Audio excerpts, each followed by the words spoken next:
प्रस्तावित केंद्रीय उत्पाद शुल्क अधिनियम 1944 में संशोधन करने वाले विधेयक 2025 किए जाने के संदर्भ में अपना विचार व्यक्त करना है। मानवर,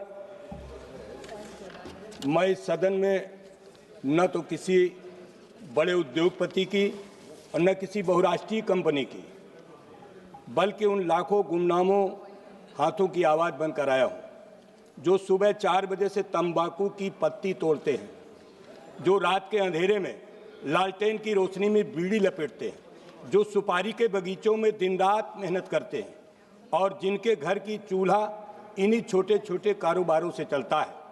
ये वो लोग हैं जिनका नाम ना तो अखबारों में छपता है न टीवी पर दिखता है, लेकिन इनके पसीने से इस देश की अर्थव्यवस्था में हर साल हजारों करोड़ का योगदान आता है। आज सरकार इन्हीं लोगों की रोजी रोटी पर भारी टैक्स और नया स्वास्थ्य सेस थोपने जा रही है, बिना इनकी एक बार सुनवाई किए बिना। महोदय, हमारे इलाके में तंबाकू की खेती होती है और मानवर सरकार तंबाकू, बीड़ी, गुटखा और पान मसाला पर नया टैक्स लगाने की बात कर रही है। ये नियम बिना पूरे सोच विचार के गरीब मजदूर किसानों की हालत देखे बिना लाए जा रहे हैं। महोदय, मेरे जिले फतेहपुर में उत्तर प्रदेश के आसपास तंबाकू की खेती बहुत बड़े तादाद पर होती है। मानवर, छोटे किसान, मजदूर, महिलाएं, कुटीर उद्योग, बड़े, जब टैक्स एकदम बढ़ा दिया जाएगा तो बड़ी कंपनियां तो संभाल लेंगी, लेकिन छोटे किसान और छोटे उद्यमी बुरी तरीके से दब जाएंगे। ऊपर से महंगाई बढ़ेगी, बाजार छोटा होगा और किसानों की खरीद कम हो जाएगी। नया सेस मशीन के हिसाब से लगेगा। इससे छोटे कारखाने, पत्ती छटाई वाले यूनिट और घरों में काम करने वाले परिवारों पर ज्यादा बोझ पड़ेगा। सरकार कह रही है कि स्वास्थ्य का फायदा होगा, पर गांव का सच ये है कि मजदूर किसान का रोजगार पहले से ही कमजोर है। ये कदम और चोट करेगा। मानवर, हमारी मांग है कि इसे जल्दबाजी में पास न किया जाए।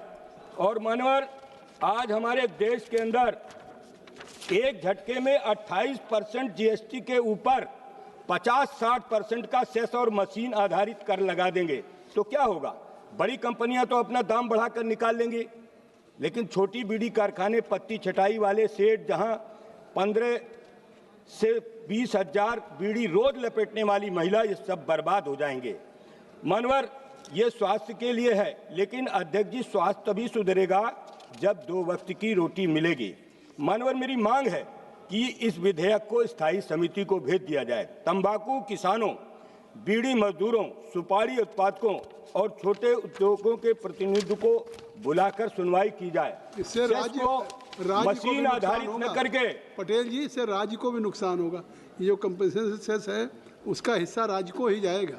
आपके जिले में धान होता है मानवर, और धान की वो बर्बादी है, आप बोल नहीं रहे कुछ। धान 1600-1700 में लिया जा रहा है, 2369 रुपए एमएसपी है। आप भी तो ध्यान दिया करिए, आप इधर बैठते हैं तो क्या हुआ, लेकिन धान के आप किसान हैं, आपके जिले में धान हो रहा है। मानवर, मेरी बात यह है कि प्रभावित राज्यों के साथ मिलकर वैकल्पिक फसल और रोजगार की ठोस योजना बनाई जाए। जल्दबाजी में विधेयक पास हुआ तो गांव का गरीब आदमी एक बार फिर कुचला जाएगा। अतः मानवर, मैं आपके माध्यम से कहना चाहता हूं कि इस देश में अगर ये महंगा हो जाएगा तो विदेशी कंपनियां यहां पर स्मगलिंग कराएंगी और स्मगलिंग के माध्यम से इस देश का उत्पाद कम खराब हो जाएगा। मानवर, आज हमारे देश में भारी वृद्धि कानून को सिगरेटों का महंगा बना सकती हैं, जिससे विदेशी स्मगलिंग ब्रांडों की खपत होगी। मानवर, सस्ते उत्पादों की ओर रुझान बढ़ सकता है जो स्वास्थ्य जोखिम बढ़ाते हैं और कर संग्रह को नुकसान पहुंचाते हैं। मानवर, इस विधेयक में ऐसे श्रमिकों, किसानों के लिए जो संक्रमण योजना या सुरक्षा प्रावधान नहीं है, जिनकी आजीविका इस पर क्षेत्र आधारित है। कर वृद्धि की प्रभावशीलता की समीक्षा का मानवर अभाव है। विधेयक में यह नहीं है कि सरकार खपत, अवैध व्यापार या राजस्व पर बड़े प्रभाव का नियमित आकलन करेगी, जो नीति निर्माण के लिए आवश्यक। मानवर, कृषि मंत्री जी यहाँ बैठे हैं, मध्य प्रदेश के अंदर सबसे ज्यादा तंबाकू का काम होता है। बीड़ी के पत्ते काम होता है। मानवर उन गरीबों की हालत को ध्यान देना चाहिए, उस पर विचार करना चाहिए। और ये विशेषज्ञ भी हैं, मुख्यमंत्री जी रहे हैं मानवर, इन लोगों को बैठ करके इसके बारे में ठीक से विचार किया जाए, ताकि छोटे किसानों का और जो तंबाकू उत्पादक हैं, बाद में मशीनों में वो प्रोसेस होती है वो अलग विषय है, लेकिन मानवर उन छोटे लोगों पर बहुत भारी बोझ पड़ेगा। इसलिए मेरी मांग है मानवर कि इसको स्थायी समिति को भेज दिया जाए। धन्यवाद मानवर।